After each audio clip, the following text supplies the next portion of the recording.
What if the pain you've never spoken aloud could become the most beautiful painting you've ever created? In today's journey, we're transforming hidden grief into textured layers of deep, healing blue, where every scarred stroke, every shadowed blend, and every glimmer of light becomes proof that sorrow can still give birth to hope. Stay with me, because by the end of this painting, you won't just see blue on canvas. You'll feel what it means to turn heartbreak into something breathtaking. Painting through grief begins in silence, in that tender moment when the canvas feels less like a surface and more like a place to finally set down what the heart has been carrying in secret. And in today's film, I want to invite you into that sacred process where hidden sorrow is not erased, not explained away, but transformed into textured layers of hopeful blue. Because grief is rarely one color, one shape, or one simple emotion. It moves like weather through the body, sometimes as a storm, sometimes as fog, sometimes as a still ocean that looks calm while holding impossible depth beneath it. And as a professional artist, I have learned that paint can speak in ways language often cannot, especially when pain lives too deeply to be named. So I begin with a dark underpainting, a muted blend of indigo, Payne's gray, and softened violet brushed loosely across the canvas like the first weight of loss settling into the chest, allowing every uneven stroke to mirror the way sorrow actually feels, unpredictable, fractured, and profoundly human. And rather than smoothing those marks away, I let them remain visible because grief leaves texture on the soul, ridges and scars and tender places that become part of who we are. And this is where the healing in art truly starts. Not in perfection, but in permission. Permission to let the brush tremble, permission to press harder in anger, permission to drag the palette knife through wet pigment as if excavating memory itself. Because every groove cut into the paint becomes a trace of something once buried, a hidden ache, an unanswered goodbye, a love with nowhere left to go except into color. And then slowly I begin introducing blue, not a cold or distant blue, but a living, breathing blue filled with light. Cerulean softened with white, ultramarine kissed by silver, translucent washes that drift over the darker layers like morning entering a room after a sleepless night. And what makes blue so powerful in grief work is its emotional range. It can hold sadness without collapsing into despair.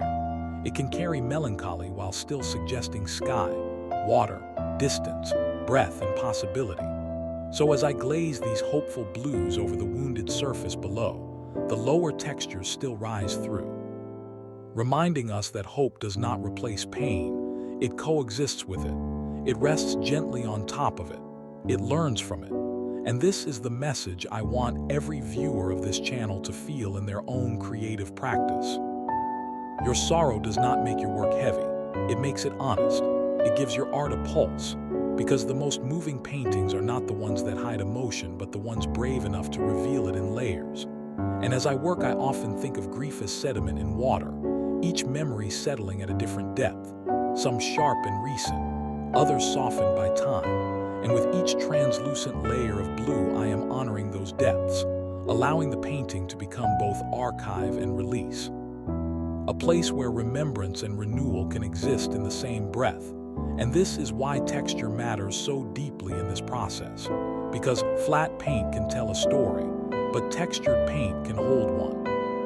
It catches light differently depending on where you stand, just as grief changes shape depending on the day, the season, the anniversary, the unexpected scent or song that reopens what we thought had healed.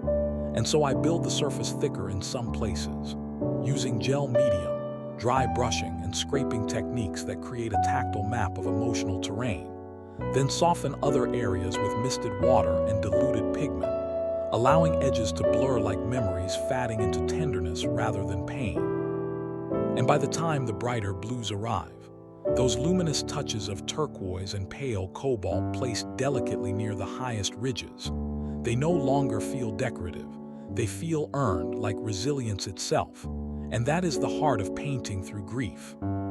Hope is not painted first. It emerges through the willingness to stay with the darker layers long enough to understand their shape. And when the final highlights catch across the textured blue surface, the painting begins to resemble more than sadness.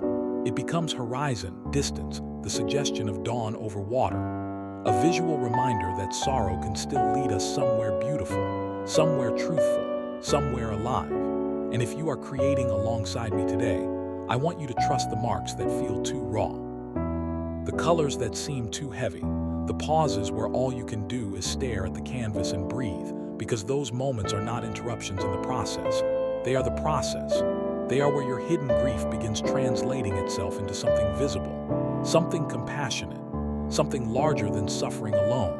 And by the end of this piece, what remains is not simply a blue painting, but a record of emotional alchemy, where loss has been given form, texture, movement, and eventually light.